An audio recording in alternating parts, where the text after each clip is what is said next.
Hello and welcome to the Flix Forum podcast, where each episode we go back and we look at a Netflix original film in the order of release. This episode we have Netflix 249th film from 2020. It's the Chilean drama Nobody Knows I'm Here, or in its native language, Nadie, sabe, estoy, aquí. It's directed by Gaspar Antillo. It stars Jorge Garcia, Millaray Lobos, Nelson Brodt, Juan Falcon, Gnecco, Alejandro, Goic, and Gaston. I'm Jesse. I'm writing here solo for this Netflix international film.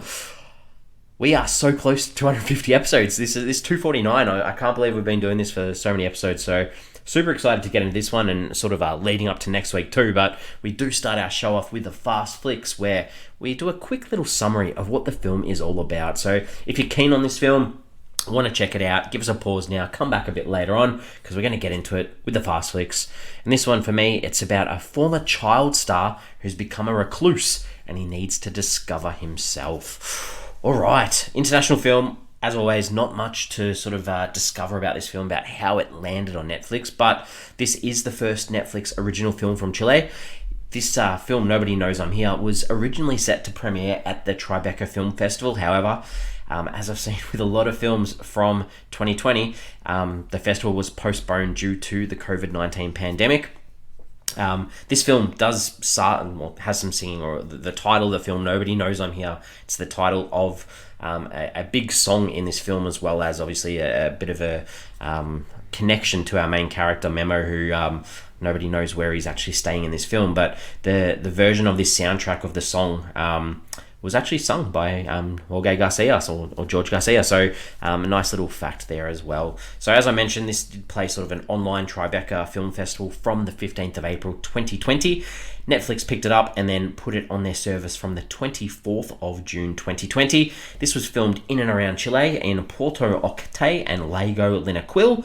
This did have some nominations. It was nominated at the Clo Traduce Awards for the best use of music in a film, and at that online Tribeca Film Festival, it also won the best new narrative director for the director, Gaspar Antillo. So a nice little win there as well for this film. What are the critics and audiences saying about this film? Well, if we look at Rotten Tomatoes to start with, it sits at a fresh on 76%. That's on 17 reviews, so that's pretty good. Audience, exactly the same, 76 as well, on more than 100 ratings. IMDb, similar sort of vein, 6.5 out of 10 on about 4,500 ratings. Letterboxd, it sits a little bit higher there on a 3.4 out of 5 on 8,500 ratings, but it's actually been logged by 11,000 people. And if we look at Metacritic, it sits in the positive on the green on 64, and that's on 5 critic reviews. The audience also has it in the green section on a 7.7 on 9 reviews. Translations around the world for this one. In Japanese, this film is called My Song No One Knows, so nice connection there to that song that we spoke about before. In Swedish, I don't quite get this title. It's called The Murder of Will Willis. I have no idea what that means. I have no idea what that translation actually stands for, but that's okay. It's been a while. I had a percentage match for this one on Netflix. So Netflix thought that I'd have a 58% chance of enjoying this film. And that might lead me into my early thoughts. Did Netflix get this right? No, they definitely did not. I thought this was fantastic. I thought George Garcia pulls off this incredible performance, which is like 100% believable and heartbreaking too. I mean, there's very little dialogue in this film, and I guess it makes it perfect viewing for pretty much anyone, because online there is so much criticism and negativity around Netflix and international films, and you know, people are always complaining, and I think that this one should be watched by everyone. I really enjoyed this film, and I'm going to talk a little bit about why I did soon, but before we do that, let's look at the characters in this one. Not many characters, it's a small little piece, but obviously our main character, Memo, he's this recluse, this guy that's traumatized by the impact of being a child star, and you know, as a child star, his voice was used rather than his looks, and his voice was put onto this skinnier kid, and obviously there's a little bit about body image in this, and this kid Angelo, who was the performer on stage who used the voice of Memo, you know, this guy's impacted Memo heavily, and Memo, you know, he keeps his interest in Angelo as he's older now too, because he reads his book and he wants to know where he's at, because as we see throughout this film, and this is obviously a spoiler and it leads to it, but Mimo lost it at one stage when he was younger and tackled Angelo on stage and made him wheelchair bound. So he has this interest in this guy that's almost ruined his life, but in reverse too, Memo's almost ruined his life by putting him in a wheelchair too. But Memo, he's still got this dream, I guess, of being a star, because he makes his own costumes, he performs in his room as an adult, and it's almost this thought of what could have been. He lives with his uncle, and his uncle's this really nice guy, I guess, because he's the only one that sort of, and I'll talk about his uncle now, Uncle Brolo, who he's caring and he's affectionate, and he's sort of the only person, I guess, that's ever been there for him, because we do see throughout that his dad, Memo's dad, was sort of this guy that used and abused his talent as a youngster and sort of left him and bailed on him, and we do see him come back in the film too, later on, to sort of come back and almost use him again, which is quite sad.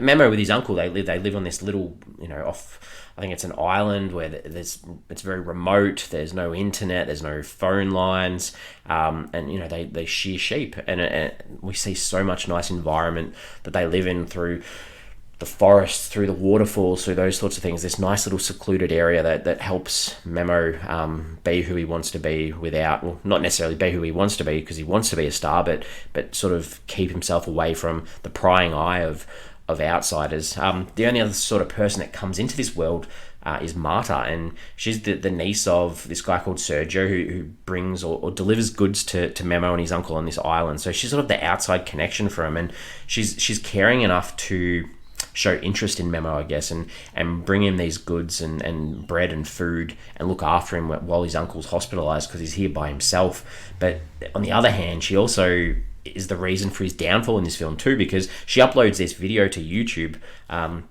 of Memo, which creates more interest in that people are like, oh, this child star that we haven't seen in a long time, where is he, what's he doing, all that sort of stuff, and it's almost a little bit deceitful too, because she's built this nice connection with him, and he's actually opened up his arms to allow her in to get a little bit of an insight into him, but she abuses that. And I'm not necessarily saying she's a bad character, because her sharing this video is probably more of the influence of her boyfriend, this guy called Samuel, but I guess that boyfriend too, narrative wise, he's sort of almost there just to ensure that as an audience we know that there's no love interest between her and Memo. It's just this friendship that they're trying to build. So a little bit of a look on the characters there.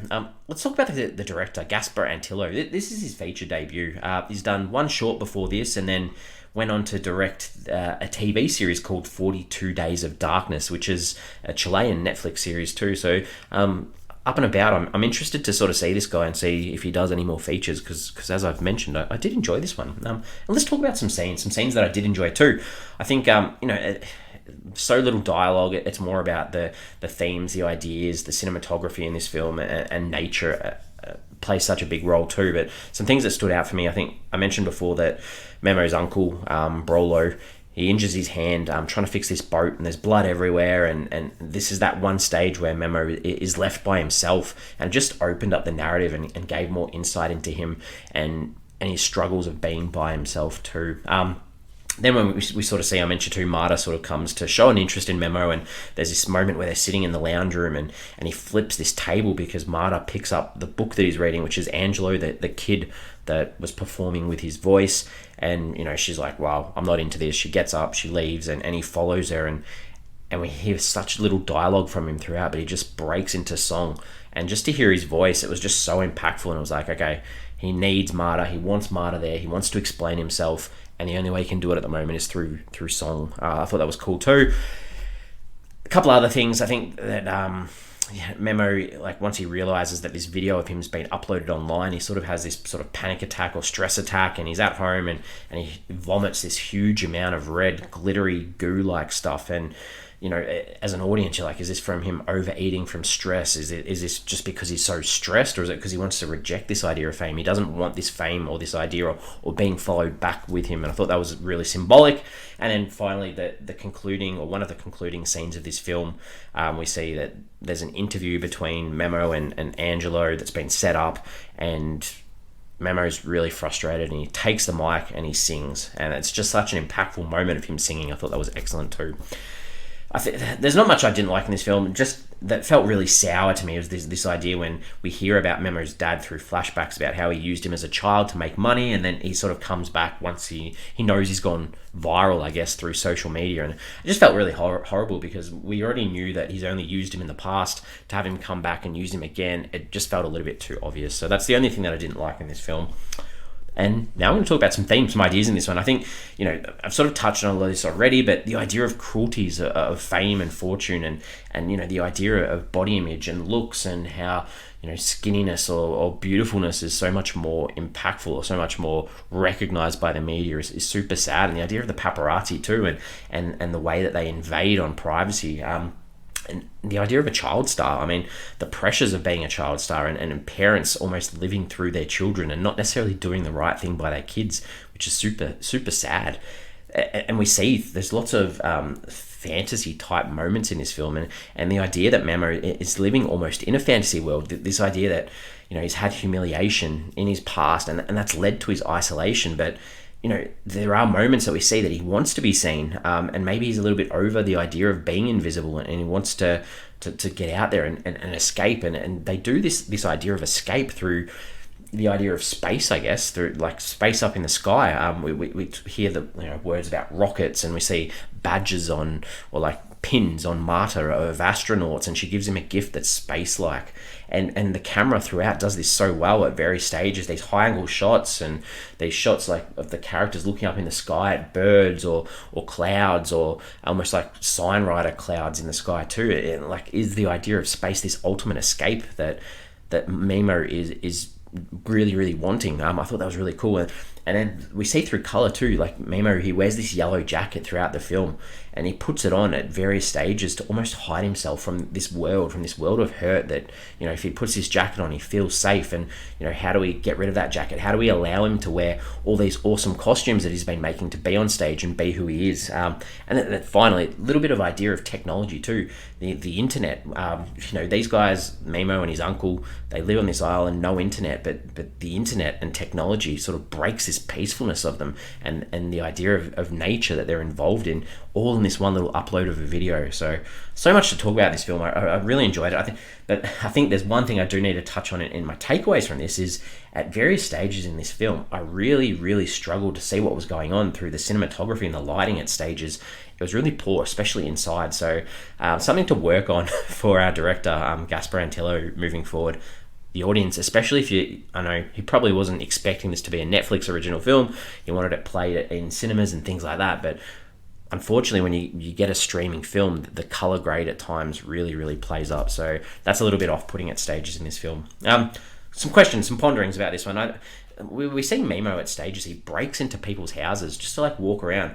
Like, my question, I guess, is, or my thought is, why does he do this? Because it's not really explained. And I guess the idea is maybe this is about part of him, like thinking about, how do I get out of my shell? Is this how normal people or people who aren't me live? And the idea that, this is the life that I could have if I can almost get over this trauma or this grief from my past, and I could live a life with other people and things like that. So that's my only thought on that one. I think I'm ready to wrap this one up. I've tried to talk as much as I can about it. We give the film a rating out of 5. For me, I love this film. I like the whole idea of fame and the cruelties of it, the issues of parents pushing their kids, the pain of making mistakes, of feeling rejected. There's so many other things that this film touches on. I think this is a really, really good film to watch. I'm giving it a 4.5 out of 5. It's excellent. I think you should give it a shot. Please do. We have socials. We have Twitter, Facebook, Instagram. If you can, jump on there, like our posts, create some discussion on our posts, because I'm going to put a question out there, in particular in relation to one of the final scenes in this film, where I mentioned in my highlights that Memo gets up, takes the mics and sings on stage, but the cameras are off in this studio interview. And the idea is, does his truth about him being the actual singer of this song ever come to light? Do the public actually know that this guy in a wheelchair that took his voice and is getting all the support from the public, and he's being sort of criticized? Like, does his truth that he's the actual singer come to life? Because that scene actually sort of seemed sort of half fantasy, half reality. You didn't actually know whether it was real. And I like that we finished on that. I like that we don't know that, whether he had this happy ending where the truth was revealed. But I don't know. Does someone actually think that actual truth was revealed? I'm keen to hear. So give us a follow, give us a like, get on socials. We're back, as always, next week for another episode. Next week, we have a musical comedy from 2020. This is our 250th episode. It's the film about Eurovision. It's called Eurovision Song Contest, the Story of Fire Saga. This is directed by David Dobkin. It stars Will Ferrell, Rachel McAdams, Dan Stevens, Milisanthi Mahout, Mikhail Presbant, Olaf Darry Olferson, Graham Norton, Demi Lovato, and Pierce Brosnan. What a film for our 250th episode. It's a big milestone, and I'm pretty sure we're going to have a massive guest back on our show. One of our original hosts, MJ, is going to join me for that one. So jump on board, watch Eurovision if you haven't seen it, in preparation for next week. As always, I hope you really enjoyed this discussion on this film, and I highly recommend you go out and check Nobody Knows I'm Here. We'll see you next week.